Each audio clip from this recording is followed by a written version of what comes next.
Kansas Senator, member of the Senate Budget and Finance Committees, Roger Marshall joins me. Good evening, sir. And Senate Minority Leader Chuck Schumer says that the Senate does not have the votes. I mean, essentially, the Republicans don't have the votes to pass this bill on Friday.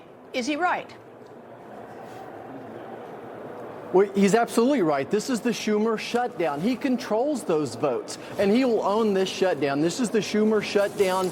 We're working on his budget. It was his responsibility to get this budget done by the end of September last year, and he didn't do it. They made a big gamble. They were gambling. They would control the White House, the Senate, and the House. And guess what? They've lost all three of them. So they made a huge gamble. They've lost it. This is the Schumer shutdown, and they are headed to a briar patch. But I'm very willing to stay here. We can stay here and get more President Trump's nominees across the finish line. Every 2 or 3 hours, we can do another one. Happy to stay, but this is the Schumer shutdown.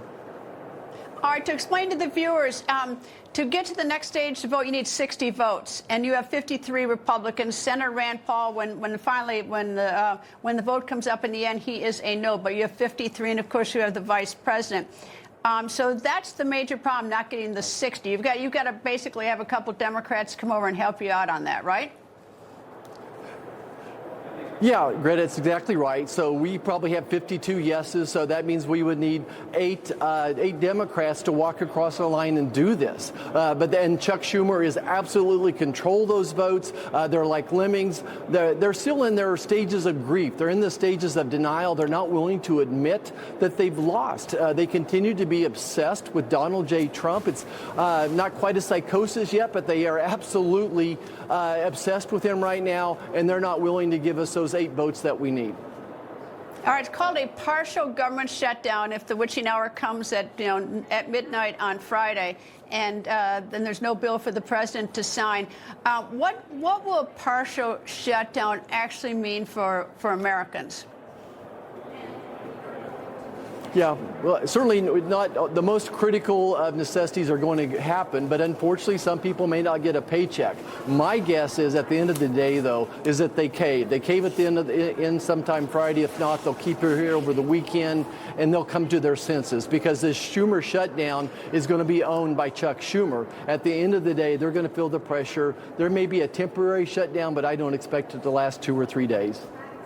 All right, partial shutdown, someone's not going to get checks, so that would be, I guess, government employees. And of course, we've got that whole sort of Doge, all the government employees who are getting the pink slip. But are there services that the American people would not get if there's a partial shutdown? Gosh, good. I don't have a list in front of me. I think the most critical ones, the TSA officers are going to be at work. Our military is going to be at work as well. So the critical facing ones will be there for us. Maybe some of the folks at the parks in the past, as I recall it, were shut down to some extent as well. But I think it'll be very temporary at best. And again, that's when just Chuck Schumer shutdown becomes reality, and he's going to feel the pressure from any of those services that are being missed. All right, so we just said what happens if there's a partial shutdown, if it doesn't pass. What do the American people get if it does pass? I mean, it just kicks the can down the street until September 30th, right? Right, so this will fund the government through the end of the year, and I think the good news is we're not increasing spending any. By using this continuing resolution process, we're not going to increase any funding above last year for all practical purposes, and my guess is we'll actually spend $50 billion less, and this is what we need to get this behind us so we can go through and work on President Trump's reconciliation plan where we give him the funding to control the border, to increase our military presence as well. So I think that this gets us to the next step where we can control things. We need to get this current year behind us. Chuck Schumer should have taken care of this last September. It was his responsibility. He refused to do it. He gambled, and that's why it's the Schumer shutdown. All right, so there's no cut in this bill. That will come next, presumably, in the reconciliation bill. So this just basically is a vote for the status quo, or is there a change with this bill? Status quo until September 30th. Yeah, it actually, I think, will result in some minor decreases in a couple of the appropriation funds. I think to the tune of $25 or $50 billion less than if we had went through the typical appropriations process.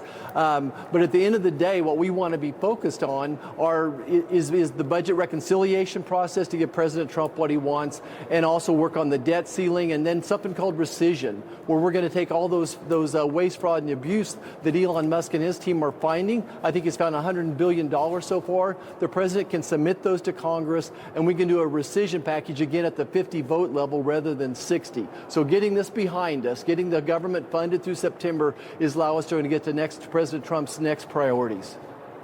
Senator Roger Marshall from Kansas, thank you, sir.